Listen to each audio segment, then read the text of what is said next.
আমি আজকে 1.5 মিনিটে আপনাদের একটা ডিম দিয়ে নুডলস রেসিপি দেখাবো।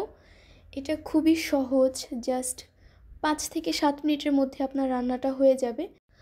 প্রথমে তেল গরম করে সামান্য পরিমাণে পেঁয়াজ কুচি ও মরিচ কুচি একটু তেলে ভেজে নিব। এরপরে আমি গাজর ভেজে নিচ্ছি। আপনারা চাইলে এখানে যে কোনো ধরনের সবজি ব্যবহার করতে পারেন।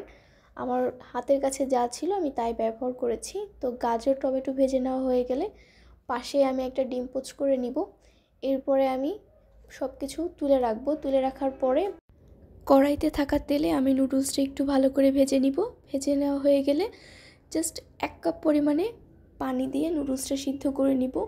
একটু বলক আসলে চেষ্টা করবেন নুডলসে থাকা মশলাটা দিয়ে দিতে। নুডলসটা 80% সিদ্ধ হয়ে গেলে আমি ভেজে রাখা গাজর কুচি টমেটো এগুলো দিয়ে দিব। দিয়ে খুব ভালো করে মিক্স করে নিলেই হয়ে যাবে। এই নুডলসটা খেতে খুবই মজা হয়। জাস্ট কয়েক মিনিটে রান্না হলেও এটা কিন্তু খেতে খুবই মজা হয়।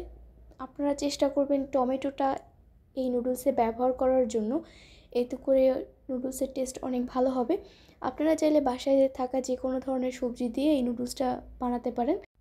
দেখুন দেখতে কত ইয়াম্মি লাগছে, খেতেও কিন্তু খুব দারুণ হয়েছে। তো ধন্যবাদ সকলকে আমার সম্পূর্ণ ভিডিওটি দেখার জন্য। আপনারা যারা আমার চ্যানেলে নতুন, কাইন্ডলি আমার চ্যানেলটা সাবস্ক্রাইব করবেন, লাইক শেয়ার এবং কমেন্ট করে আমার পাশে থাকবেন। আপনারা যদি কোনো রেসিপি জানতে চান তাহলে আমাকে জানাবেন।